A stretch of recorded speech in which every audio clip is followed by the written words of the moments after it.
इस सबके बीच में एक महत्वपूर्ण सवाल ये भी है कि आखिर ड्राफ्ट मतदाता सूची में जिन लोगों का नाम शामिल होगा, क्या वो उन्हीं लोगों का होगा जिन्होंने जो 13 दस्तावेज थे आधार को जोड़ करके। हालांकि आधार सिर्फ एक पहचान पत्र है, मतदाता सूची में नाम उसके आधार पर नहीं शामिल हो सकता। तो आखिर वो क्या है? क्या 13 दस्तावेजों के आधार पर नाम शामिल हो जाएगा? किन लोगों का नाम शामिल होगा? सर, इसकी जो है क्या प्रक्रिया होगी? जो ड्राफ्ट मतदाता सूची आएगी उसमें क्या होगा? किन लोगों का नाम शामिल होगा?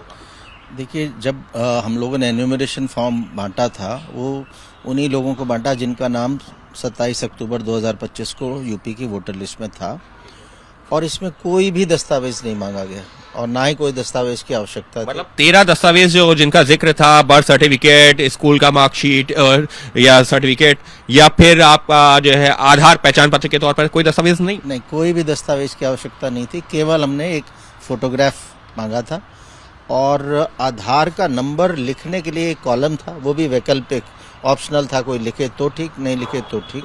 कोई दस्तावेज नहीं मांगा। और प्रयास ये किया गया, पिछली जो SIR की वोटर लिस्ट थी यूपी की 2003 की, या किसी अन्य राज्य में 2002 या 4 में हुई थी, उससे वोटर को स्वयं, अगर वो बड़ी उम्र का है, पहले उसका नाम था तो, या उसके माता पिता या ग्रैंड पेरेंट, उससे हम लिंक कर रहे थे। और जिन लोगों का नाम लिंक नहीं हुआ, सो लगभग हमारे 8.5% के आसपास है, यानी मोर देन 91% वोटर्स को हमने मैप कर लिया है। सो जिनका नाम लिंक नहीं कर पाए, जिनकी मैपिंग नहीं हो पाई, उनको एक नोटिस जाएगा। इलेक्टोरल रजिस्ट्रेशन ऑफिसर बाकायदा एक नोटिस देगा कि भाई आपका कोई पिछले SIR से कनेक्शन नहीं बना है, तो आप अपना एक डॉक्यूमेंट दें। जब वो नोटिस आएगा, सर्व होगा, टाइम मिलेगा, और उस वोटर को तब ये जो लिस्ट ऑफ 12 डॉक्यूमेंट्स हैं, इन आधार तो 13 है, उन 12 डॉक्यूमेंट्स में से डॉक्यूमेंट्स अपना सेल्फ अटेस्टेड डॉक्यूमेंट देंगे, तो उसको हमारी प्रक्रिया ये पूरी हो जाएगी। तो मतलब आप कह रहे हैं कि 90-91% को तो कोई दस्तावेज देना ही नहीं है, उनका नाम ऐसे ही जो है, फिर तो वो फाइनल मतदाता सूची में भी 90-91% का नाम तो ऐसे ही आ जाएगा, आप कह रहे हैं? हाँ, अगर कोई फॉर्म 7 किसी ने नहीं भरा, आपत्ति नहीं करी, तो उनका नाम आएगा।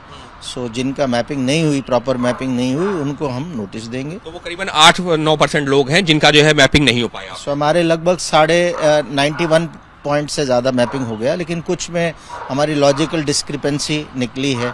जैसे मैपिंग किया तो फादर का एज और वोटर के एज में 15 साल से कम का गैप है, या 50 साल से अधिक का गैप है। सो उसको डिस्क्रिपेंसी को भी हम लोग देखेंगे। तो ऐसे में जो है सवाल ये उठ रहा है, ये जो फिगर है 90% वाला, ये 12 करोड़ 55 लाख जो आपने जो आइडेंटिफाई किया है 2 करोड़ 89 लाख में से हटा के, उसका फिगर है? बिल्कुल सही कह रहे हैं। जो मैपिंग है वो कॉन्टेक्स्ट उसी का है जिसका नाम आया है, डिजिटाइज हुआ है फॉर्म, 12 करोड़ 55 लाख से अधिक, उसका 91% से अधिक का हमने मैपिंग किया है।